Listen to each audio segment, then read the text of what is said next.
Hi everyone, welcome to the App Clinic. Thank you very much for coming to this session. So what's an App Clinic about? We're going to review an application. We have a panel of experts. Thank you very much guys for being here. We've got, what I'm going to do, I'm going to let you introduce yourself. We've got David. Hi. He lost his voice, so it's going to be tricky for him. We've got Benjamin. Benjamin, welcome. Hi. Yes, I'm Benjamin. I'm an Android developer for 15 years, and I'm Belgian. So yeah, that's Quality. actuality, exactly. We've got Gérard. Gérard, thanks again for coming. Hi, I'm Gérard Paligo. I'm also the developer for many years now, and I'm also a Belgian guy. And we've got Eyal again. Thank you very much. Eyal, you want to yet another Android developer. Okay, so mostly Android developers today, but we've got two developers not specialized in UI, but you like talking about UI. So what we're going to do today, we're going to focus on we're going to discover an app, and we're going to focus on what makes a good Android experience. The key thing here is we want to have we want to be constructive about what we're going to say. We don't want, if you guys want to, at some point, to add some question, add some comments, please do raise your hand. It's going to be in the second part of this review. How it's going to be done, we're going to start with looking at the store page, because that's the first experience you've got with the app. Then we're going to have 15 minutes of free review from the expert. And after those first 15-20 minutes, we're going to ask Noah, who is the developer of the app, to come and present himself and present the app. And then we're going to continue the review, but with Noah, and we'll be able to ask him, okay, what was the intention with this specific feature, and so on. And at this point, if you guys want to also comment, say anything, please raise your hand, and we'll be really happy to have you join the review. I guess that's it pretty much. One last thing, I want to thank a lot Noah for submitting his application, because without application, no review. And it's tricky, it's difficult to have his app reviewed in front of a lot of people. So please be nice, that's the key for this session, be nice. Okay guys, let's start with the review of the store page, and here we go. Want to do it? Sure, why not? So one of the first things that I actually really like is the fact that it's on Android. So it's actually, for me, was one of the reasons I picked this app. I really like the fact that it's open source, it's built on Android. And there are also lots of very interesting things. When you look at the screenshots, it's very colorful. We can see that a lot of attention has been put into making this app as good as possible, and I think that this shows. I don't know what you guys think.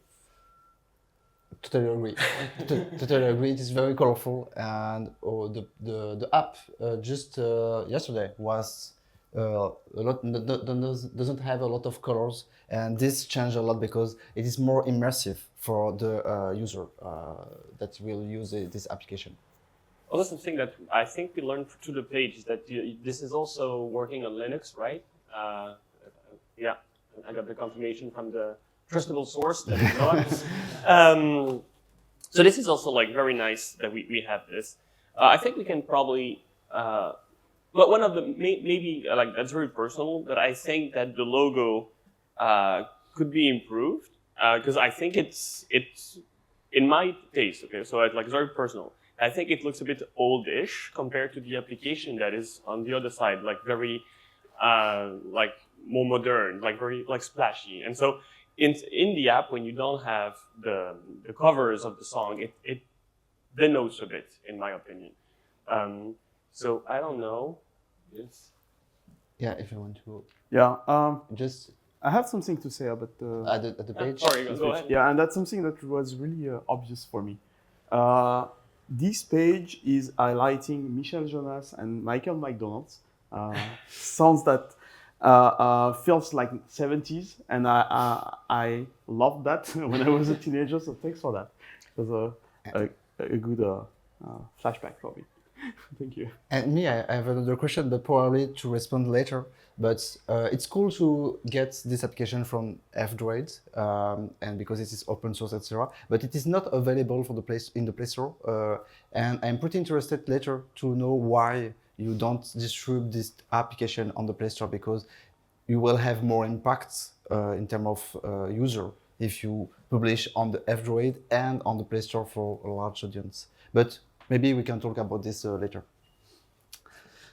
Let's go to the app. Yeah. So yeah, that's I think great segue into one of the things I noticed is so we arrive here and first thing I'm not sure if this is exactly the first thing or not, but we'll see that it's prompting you give me access. So even though it's kind of obvious for a music app that you say give me access to the music, I think that like a bit of an introduction screen would be very good. Like not prompting the user immediately with a pop-up that's asking for something.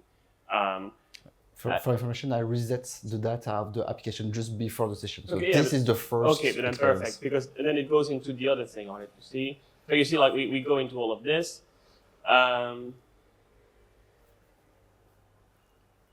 It asks you to import your music from your device. I didn't have that. Yeah, and then I got this. So. Like I think I didn't get the import the music. I already got there, and when I saw this, the first thing I saw is like, oh, there is already an error, right? And so I was like, what is this? Like, why do I have an error? And then you read it and you say, actually, it's something that I might be interested in, because we're not through the Play Store. People may have just sideloaded the APK, and you want to say, hey, there is a new version. You can actually get notified. It's a very nice feature, but the experience for me when I arrived there was like, why is it already, like telling me something is wrong? I haven't done anything. So and you talk about GitHub. So here we are all developers, so we know GitHub. But for normal people, I think it is not the good information to share. It is just you want to be updated. Let's go to the settings and be notified about any source of truth about that. But don't talk about GitHub here because nobody knows GitHub except developers. Can you click on the button go to settings, please? I'll do it this minute. So for me, Sure. I was saying that that you should have a welcoming screen, and I think that should be part of it. And also you see, you would have something that says like, hey, by the way, we're gonna need to show you notification for this. Do you want to accept? And oh, by the way, we're gonna also need access to your music, so do accept. And at the end, I would have like an ice cream saying, if you want to be updated on the new version, you can also toggle it. So if you go to settings, Yeah, what I wanted to say. So you highlighted one of the settings. Sorry, yeah, fine. One of the settings that is displayed here. But in my mind, when I finished on this screen, when I started the app first, my feeling was, okay, I just arrived.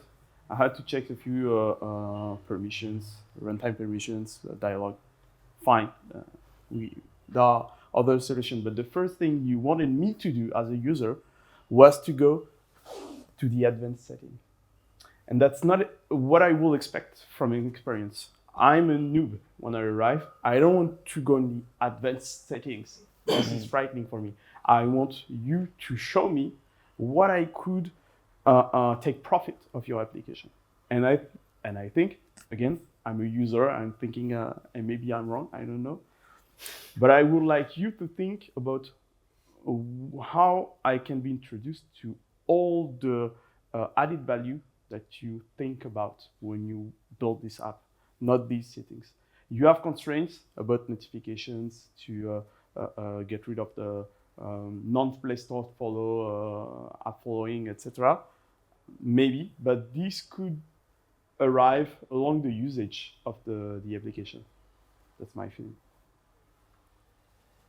Well, And maybe we can come back on the home because I think most of the usage that we've seen so far could be directly integrated into this screen.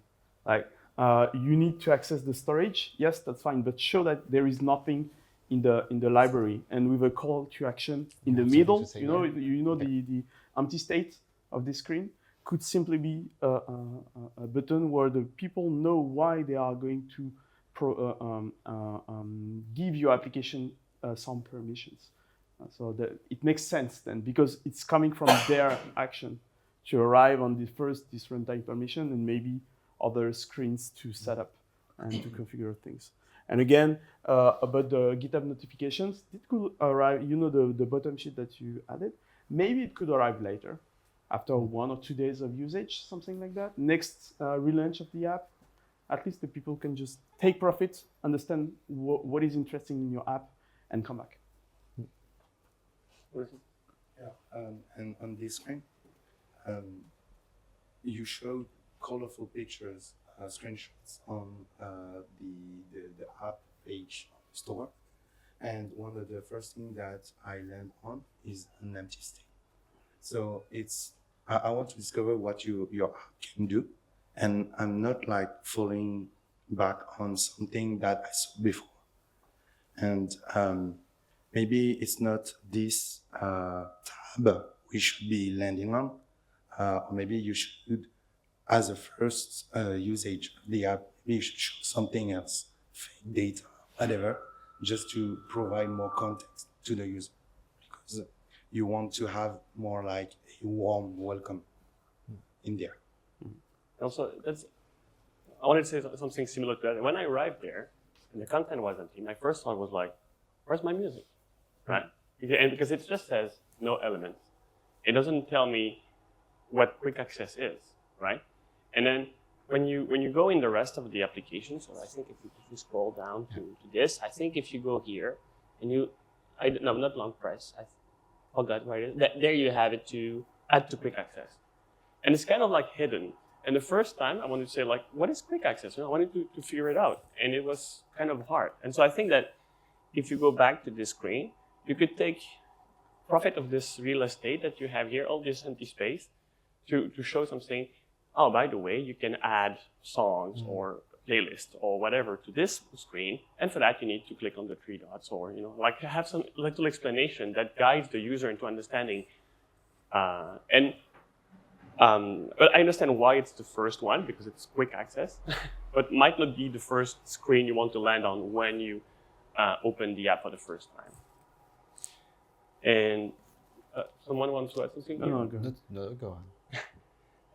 One of the other things that I really liked is that your personalization is like very complete. Like you go in details to let the user choose everything they want to. And I like the fact that you have also the horizontal bar, because I found at first, you see? Okay. And so, yeah, and that's gonna be a great segue into what I wanted to say. So again, you know, like I'm gonna come back with this idea of having an introduction. You could let the user know, like saying, okay, we need your permission. And then you could say, you want to choose with the vertical or horizontal sidebar. And all of that in the welcoming screen. So you never actually go into the settings. You can mention, you know, like tiny bar, like you can change it later in the settings. And then, yeah, and so you go here, and now you have this. Can you swipe between the two? Yes, you can swipe, and now you can do that. Oh yeah, okay. Which is also for me a much better experience. Yes. And I liked, but I liked the idea of the vertical bar because I found it very interesting, and I'm guessing this is coming from the desktop application where you probably had more like also real estate there. No. We can talk about that later. Anyway, so I liked it as well, but then for me, this bar is way too small. It's hard to tap, so I'm guessing also that's why you went with the vertical one. And I was thinking that actually you should not use that. You should use the bottom navigation bar. And if you have too much, something that I would advise you to do, I don't know if you know the app TickPick. So it's an application to remind you of like chores that you have to do and stuff like that. It's very complete. And they have a very good, in my opinion, approach to this. Like they have, at the bottom here, they have 3 or 4 icons. And then if you have more, they have a little icon that pops up with the rest. And you can choose, which one you want in which order. And since you are really into customization, I thought that might be something you'd be interested in. And I was saying that having the bottom bar with this, and people can choose which order they want the stuff to be, could really, you know, help the users here to access, because it was kind of hard with one hand to go choose something else. Yeah, I have another.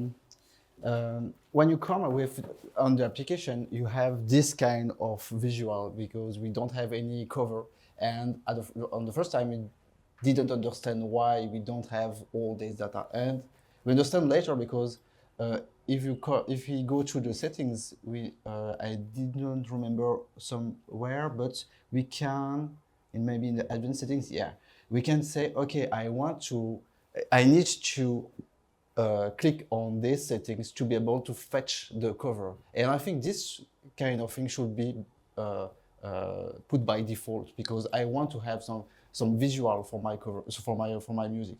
So let's load them, and I think I cannot click on it because if I click on the button, everything is off now, and so the message is not very understandable because I don't understand why it should this button just from my opinion. I think this should be a validation, but it seems that it's just a reset of my settings.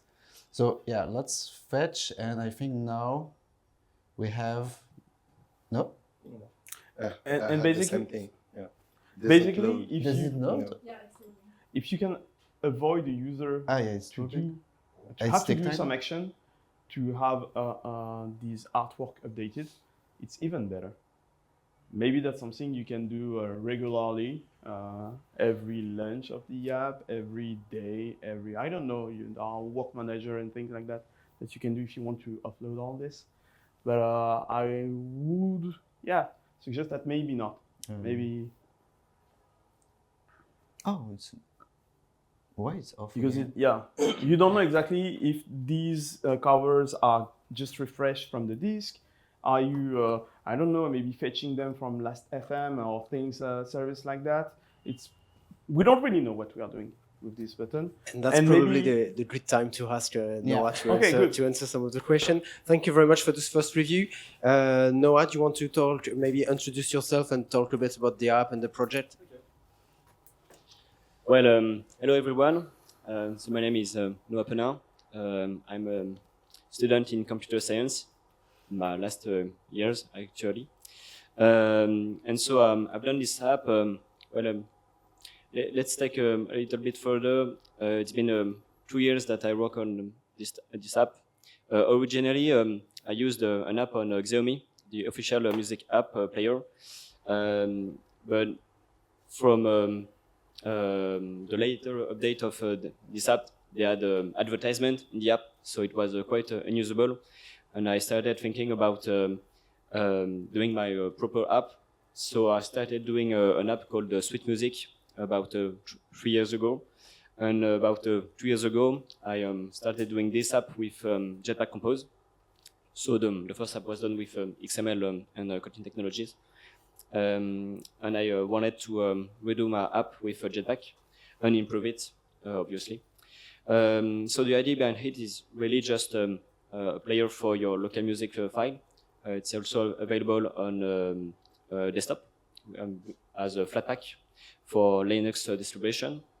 So with Compose multi-platform and KMP. So I have a lot of things to do about your reviews. I can start about the profile page. So what was said? Yes, Okay. about this page. So here there's a lot of screenshots about what the app offers.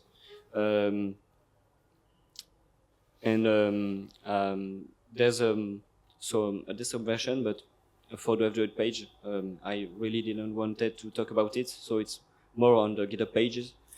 Another things for the Play Store, the app is not on the Play Store yet because I didn't started the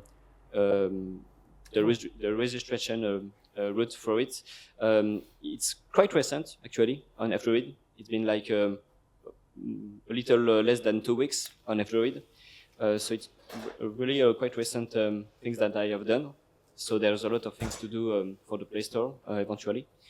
So that's it, I think, for the why it was not on the Play Store.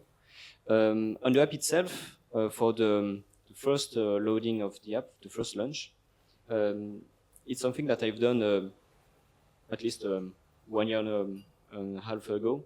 So I didn't really touch it since.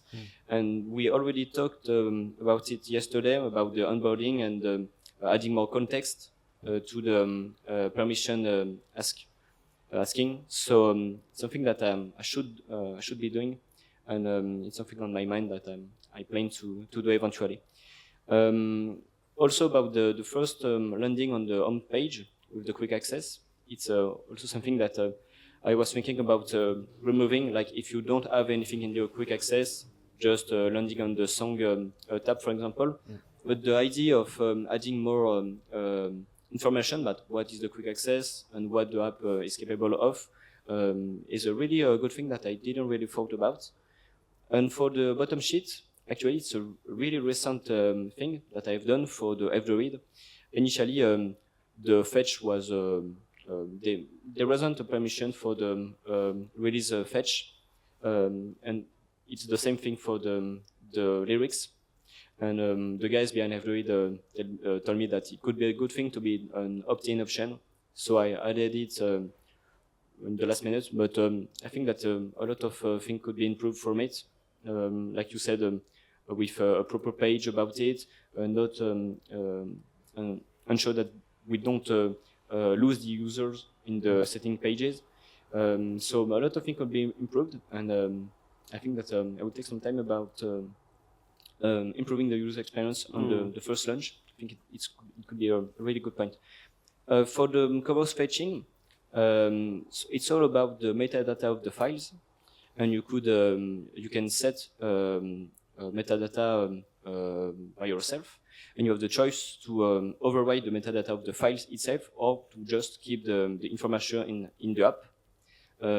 So it's why there is a section about reloading covers. If you have set metadatas in the application, but you have updated it in another app, you can reload covers to have them there.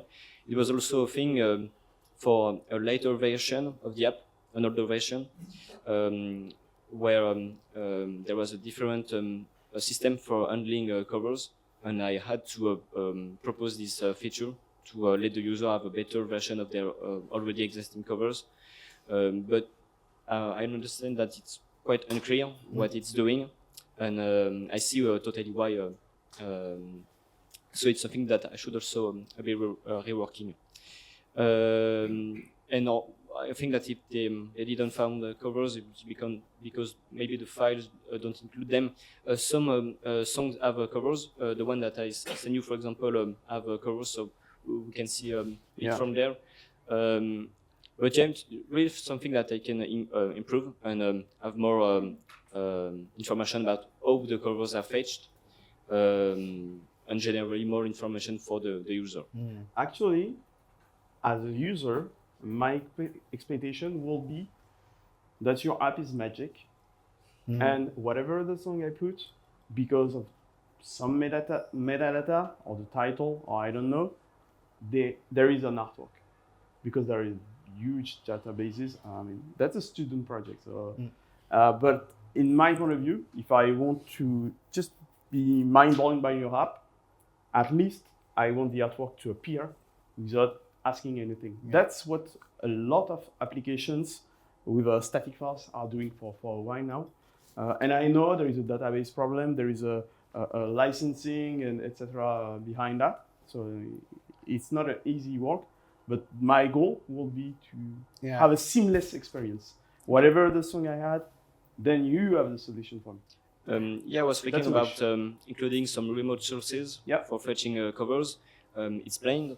It's not the current objective, but it's something that I really want to add, and just retrieve covers from remote sources and save them locally in the file metadata, for example. So yeah, it's something that I have in my mind. And the magic things you are talking about can be applied on the lyrics because you already have a remote data source for that, but you are asking, do you want to fetch? So, but you can maybe fetch by default, but because if I click on the lyrics, it's because I'm interested about the lyrics. And so avoid this screen, just do the job behind and display the lyrics directly, to have this wow effect about, okay, don't care about I need to fetch or not, just I'm fetching if I don't have the data, and I will display for you if I can get the data. Because now I think if yes, I need to enable this, but just before I said I want to fetch the data, and so now I need to come back, and now I have the lyrics. Sorry. So yeah, about the magic things, I think this kind of thing can be improve for the user to avoid all these steps and just get the data when we want to have this data. Yeah, initially it was something enabled by default, but it was, like I said before, a request from the Android crew, because they didn't want it to have a request to remote sources with information such as artist, album, and name of a song, like so metadata of a song, and they thought that it would be not privacy friendly, so I added an opt-in option for it. But it could be better implemented. So yeah, it was because of that thing. Okay, interesting to know that F-Droid have its impact at this level in your application. I never published an application on F-Droid, but is this a common way to work with display store? Well, it's the first time for me, so I don't really know if it's the same case for other apps. I know that they are quite strict on privacy things, right? Things. For example, they don't really want to have apps that uses Google services, so they try to let people change their libraries and things like that to use a more open source friendly app and libs. So I think it's because of that they wanted to for the app to be more specific on the remote features to ensure that there is no privacy problems and that the user knows what the app is doing. Yeah, I can understand the technical stack because F-Droid, the idea behind F-Droid is to have something very open, but I am a little bit afraid about their impact on the features of your application, because this is not related to an open source thing. It's just the user experience you want to provide for your user. And from my opinion, the feedback they give to you is maybe wrong, because I don't want to have all these settings by default. I want to have some customization in the settings, and you have already a lot of customization in the settings. But by default, I prefer to have something that is more magic and just get the data when I ask to get the data. Yeah. If I can add something on this, I'm not sure that was the exact feedback about F-Droid. I don't know exactly what happened, but it should be interesting to deep dive into what their intention when they provide you this feedback. Because basically, if your application is fetching data from a remote, there is no identification of your user, there should not be that much privacy problem by principle. I mean, that's what apps, RSS readers do that all the time. And I mean, subscribing to some media, sometimes it's a privacy data too. So maybe read a second call about this feedback could be interesting to understand the root cause of this, and or at least have a prompt at the beginning telling, okay, we do magic. Do you want to enable the magic? And you will have this, and these are the constraints. So maybe more explanation for your user, and make sure that there is no something hidden. Oh, we are out of time. Okay. Yeah. So but maybe just before I'll let you finish, and then before we carry on with the review, maybe ask a question. Yeah. Go ahead. Let's go ahead. But I was gonna say the same thing again with this onboarding thing. You could have like a toggle where you have a big one that says enable magic thing, right? And then a little image that shows the lyrics, that shows the covers and all of that. And then under that, the radio button would say disable that. And then by default it would be on, so people would go next. I don't care. They would have all the magics, and for people who actually care about this, because I understand that people would care for that, they can disable it. you know. So basically, you would put the major part of your audience first, saying like all of this that you probably want is there. So you have to think about, you know, like what are your targeted audience? And I believe that here is because you're on Android, you might have more like privacy-focused nerds and stuff like that. But if you put it on the store, the Play Store, you will have a totally different audience who wants all of this magic stuff to happen automatically, and who don't care about, oh, my IP has been leaked and someone knows that I'm listening to that music and all of that. Oh, yes. No, as anybody has a question for Benoit? Over here? Yeah. Thanks a lot for submitting your app to our criticism. I don't really have a question. It's more about music players in general, and your music player also works this way. Is that there's not a very clear difference between what's a song title, what's the song artist, and what's the album. And when you're looking at Amy Winehouse, you know, yeah, Amy Winehouse is a singer, whatever. But when you're looking at some obscure group that you do not know, it's often very difficult to understand which name is the artist name, which name is the title of the song, which name is, you see what I mean? And I wish your app made a difference in this, in trying to make that easier to see. That's all I wanted to say. Yeah, that's something you I mean, that's a tough problem. Basically, what you have here, I think it's the name of the file, yeah, or the title in the metadata. Maybe the title even in the metadata For the for For the first line. For the first line. yeah, for the first line, it's more the name in the metadata of the file. There is the metadata. You display the metadata. Otherwise, the name of the file. It's right? always the name in the metadata. Okay. So not the name of the file. So it depends of what already exists in the metadata of the files. It's the same thing for the album and other things like the duration of the song, the artist, and other things like that. Okay. I think that's a tough question because to be able to distinguish this, the nature of the data you are displaying, you need to decide a kind of structure of your data and to specify, okay, what is the title? For example, I know that for on YouTube Music, they are using, I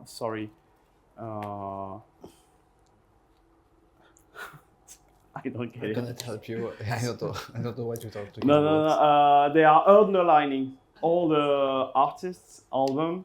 Then you just to show that you can click on it. There is no clear hierarchy, but the title is big, and all the main information, or the artist when you are on the artist page, etc. So there is this classification of data that you can just look at and understand that it's different and the nature is different. That's not exactly what you have here, but that's a real UX designer job. Yeah. And I mean, you are becoming an engineer, if I suppose, maybe. So you're not even becoming a UX designer. So that's not something we can expect for you, even for me. Anyways, so that's a tough thing for you as a student, open source project, doing that on your spare time, so it's fine. Yeah. There is just one thing I wanted to... Because in this screen, we have a big image, but we don't have the cover of this song, and the title and all the metadata is here, and probably you can, if you detect that we don't have any cover, we can display other kind of data to have something more usable. Because if I have a cover, you have a lot of customization in terms of visual effects. For example, I take this one, I will have some color change here, etc. So I guess that you take the color that is most used in the cover to display, to have this kind of customization. This is good. This is very good because it is very immersive. But when you don't have any data, when you don't have any cover, maybe you can make something else to have a different UI for this kind of music. Yeah, I think we had a few feedback on the main page too that was more UX centric. Wait, if you just go back to this one, there's something that I don't know if it's on purpose, but it feels to me that those are much smaller than the rest, and that this one is bigger than those two. I don't know if it's the case or if it's a visual effect, but it seems unbalanced.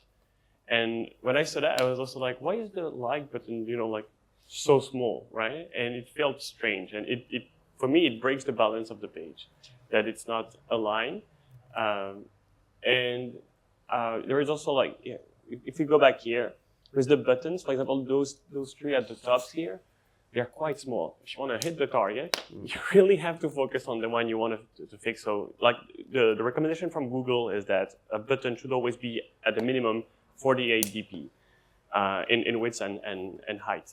So this is something that I think you should consider here. I understand that the goal was to probably try and take as less space as possible, but then it's at the detriment of your users who actually would like to do that. And also, I'm not sure if it was the case, but like those icons, they might not be super clear to me what they mean. And sometimes when you long press, you can have a little pop-up that would pop. A tooltip, thank you. Yeah. That would pop just next to it to say, okay, this is sorted by date or something like that. And finally, if I still may, it feels a bit crowded sometimes. Like here, the spacing is very close. When we have a long title, it doesn't necessarily show, but sometimes it feels like the button is very close to the edge, and then the text goes very close to it as well. It could make the app feels a lot better if you add a bit more space, because you want to cram as much information as you can right now, and so that can be overwhelming. And so I think that if you push a tiny bit the paddings here, you will probably, like at worst, like lose one line. So you don't lose that much information compared to what you have, but you will have a feeling that the application is much more breathing than what you have right now. There is maybe another question in the public, in the audience. Maybe advices for the one? Or an advice, of course.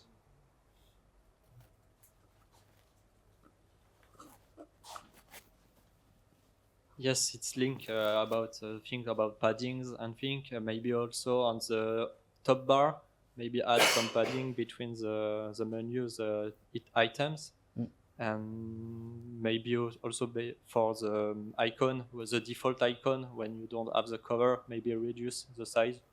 Just yeah, basically you don't need to display this icon here. That could be something like, I don't know exactly, but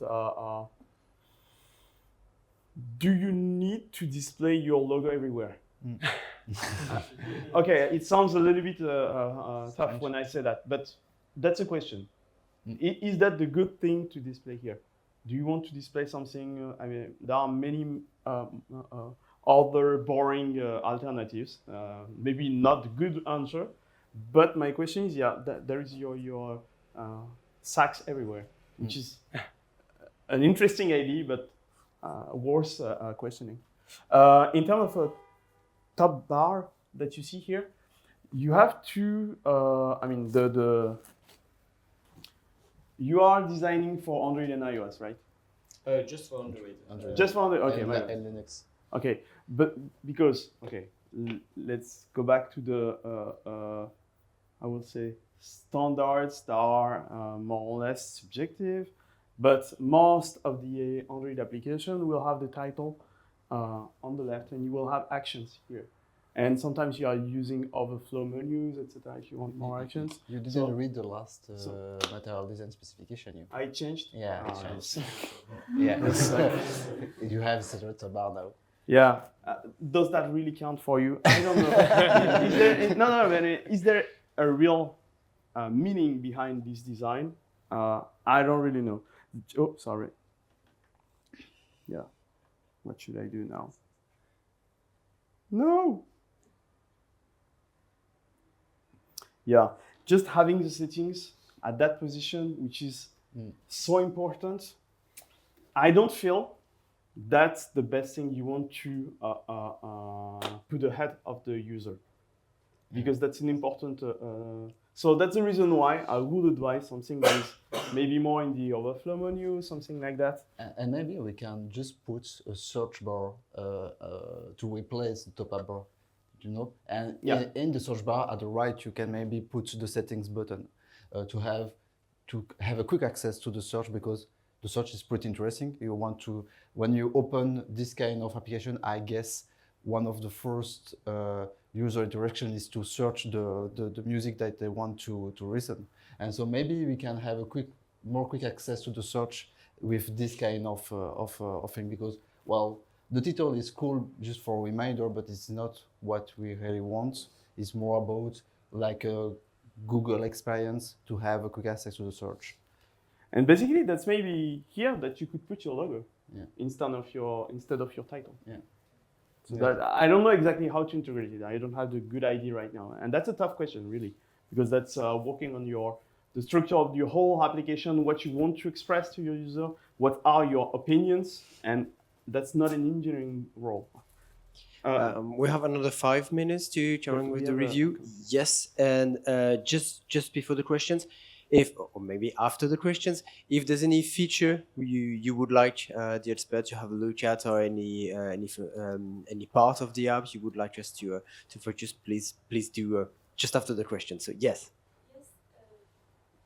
Maybe you mentioned it before I arrived. Sorry, I arrived late. But is there a way to control the music with the notification, like native? Oh yes, there is. Ah, okay. And we can remove it also? Yeah, you can swipe and the notification disappears. Yeah, it's native. Okay. And which library you use to manage the media?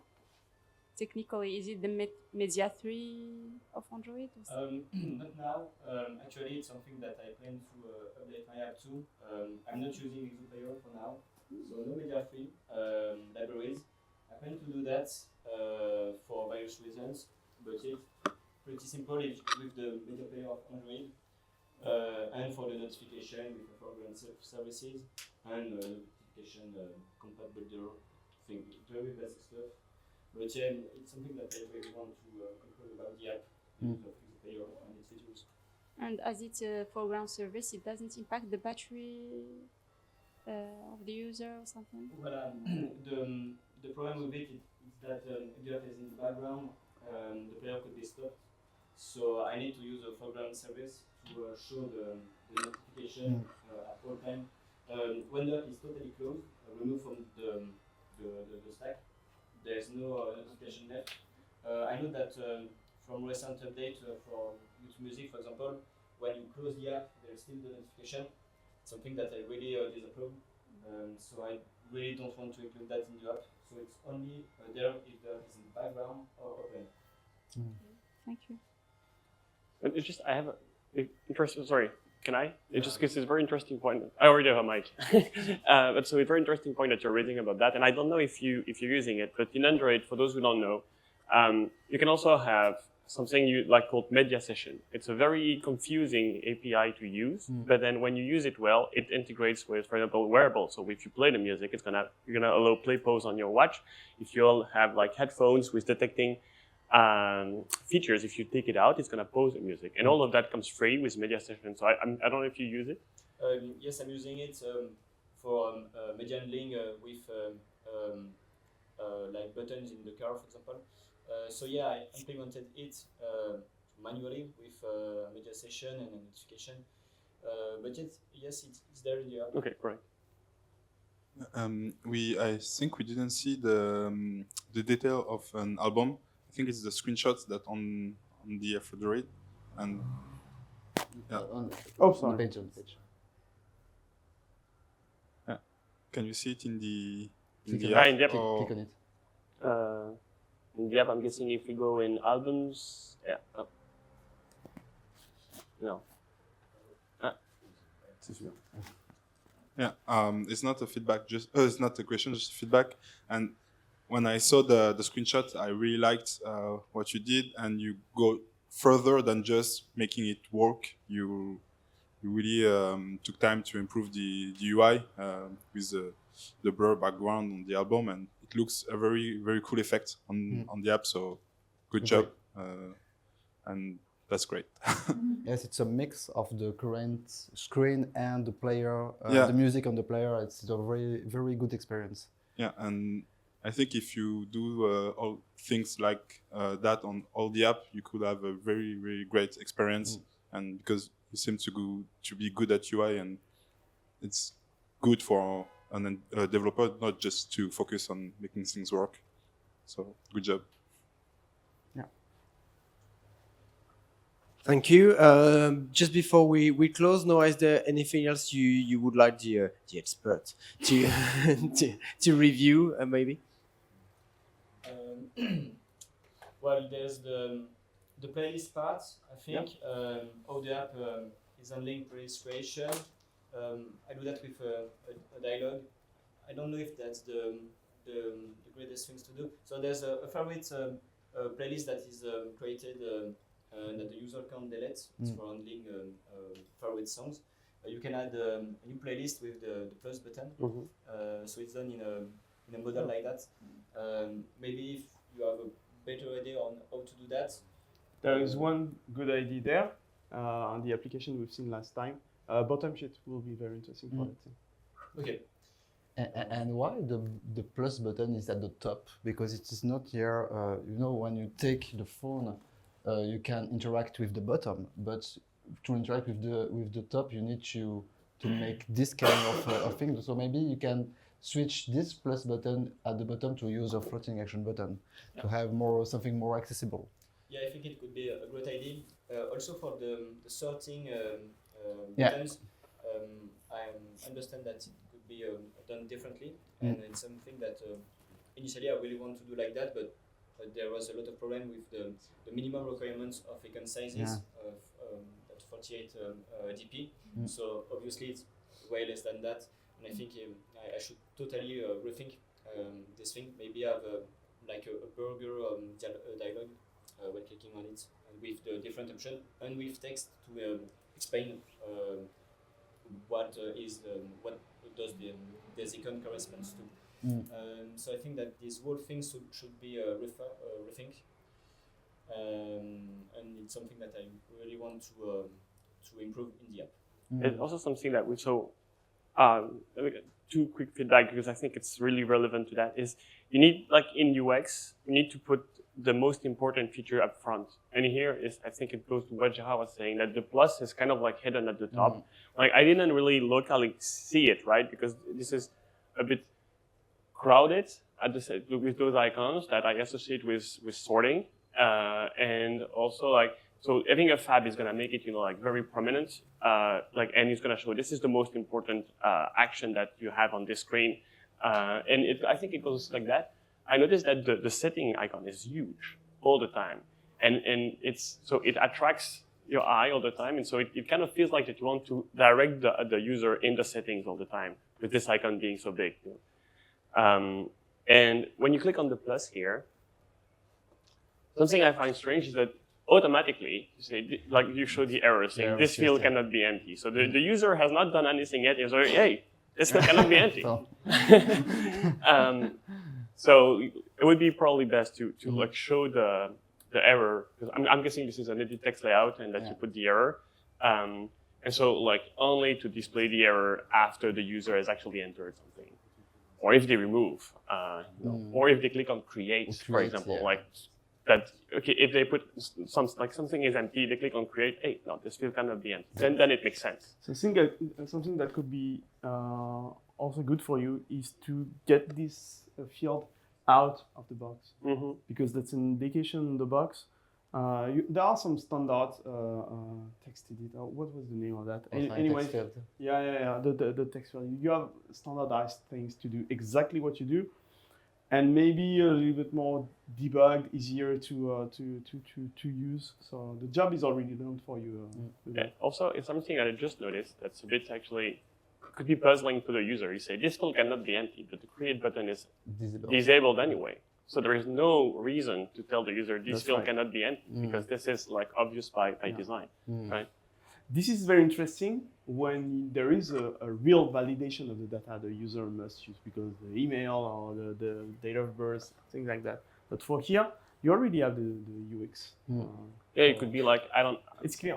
I don't know if you imagine like you put favorites and you click on create, that could be saying like, hey, this already exists. And then that would make sense, right? And then you would not want to say that as they type it. You want to say that as they are validating it, then you validate the form, and then you say the errors.